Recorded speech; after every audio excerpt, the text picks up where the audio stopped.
বিপদ বাড়াচ্ছে নাইলন সুতো। পশু পাখি থেকে মানুষ এই নাইলন সুতোয় কাবু হচ্ছে। আর এই মকর সংক্রান্তিতে আরও বেশি বিপদ বাড়ার আশঙ্কা।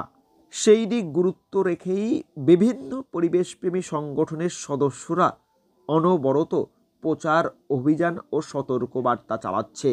এই প্রচার অভিযান মকর সংক্রান্তির বেশ কয়েকদিন আগে থেকে শুরু হয়, আর মকর সংক্রান্তির দু একদিন আগে আরও জোরদার প্রচার অভিযান। এবার জগৎবল্লভপুরের বিভিন্ন এলাকায় ও বাজারে অভিযান চালালো পরিবেশপ্রেমী সংগঠনের সদস্যরা। তাদের সঙ্গে একসাথে পা মেলালো সাধারণ মানুষ। জগৎবল্লভপুরের বিভিন্ন এলাকায় ব্যানার, পোস্টার, মাইকিংয়ের মাধ্যমে সাধারণ মানুষকে সচেতন, যাতে সাধারণ মানুষ এই উৎসবের সময় এই মারাত্মক নাইলন সুতো ব্যবহার থেকে বঞ্চিত থাকে। একই সঙ্গে স্থানীয় বাজার দোকান যেখানে এই নাইলন সুতো বিক্রি হয়, সেই সমস্ত দোকানে গিয়ে বিক্রেতাদের এ বিষয়ে সচেতনতা বৃদ্ধিতে প্রচার চালালো পরিবেশপ্রেমী ও সাধারণ মানুষ। ফিউচার ফর নেচার ফাউন্ডেশনের পক্ষ থেকে এদিনের এই সচেতনতার কর্মসূচিতে হাজির ছিলেন সাধারণ মানুষ, শিক্ষক থেকে সমাজকর্মীরা। আমরা ফিউচার ফর নেচার ফাউন্ডেশনের পক্ষ থেকে আজকে একটি সচেতনতা প্রোগ্রাম আমরা করলাম।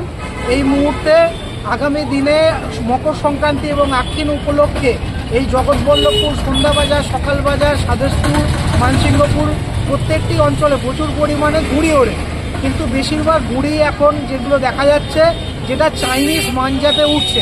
বিভিন্ন সময় পথচারীদের এই চাইনিজ মানজাতে নানানভাবে তারা গুরুতরভাবে আহত হচ্ছেন এবং পথ দুর্ঘটনা ঘটছে। তার সঙ্গে সঙ্গে বিভিন্ন পশু পাখি এবং পরিযায়ী পাখি তারাও এই চাইনিজ মানজাতে জড়িয়ে গিয়ে তাদের মৃত্যু হচ্ছে। আমরা ফিউচার ফর নেচার ফাউন্ডেশনের পক্ষ থেকে 2016 সালে জাতীয় আদালতের যে রায় আছে, এনজিটি ন্যাশনাল গ্রিন ট্রাইব্যুনাল, সেখানে পরিষ্কারভাবে উল্লেখ করেছে যে কেউ যদি চাইনিজ মাঞ্জা কেনা বেচা করেন তাহলে সেক্ষেত্রে 1 লক্ষ টাকার জরিমানা এবং 5 বছরের জেল হতে পারে, কিংবা জেল জরিমানা 2 হতে পারে।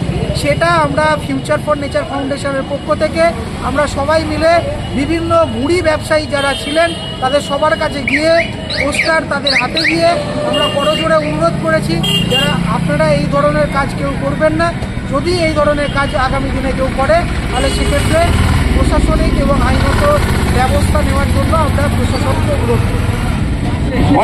উদ্দেশ্য আমাদের সেই সংস্কৃতিকে অপসংস্কৃতিতে না পরিণত করতে পারে, তার জন্য সচেষ্ট হব। আমরা কেউ চাই হঠাৎ করে কোনো সেটা আমাদের বিপদ ডেকে আনে এবং অনেকে এত হতাহত হয়ে মারাও গেছেন, এরকম উদাহরণ আছে। সেই কারণে আমাদের পরিবেশ আদালতের যে রায় আছে, পরিবেশ আদালত এই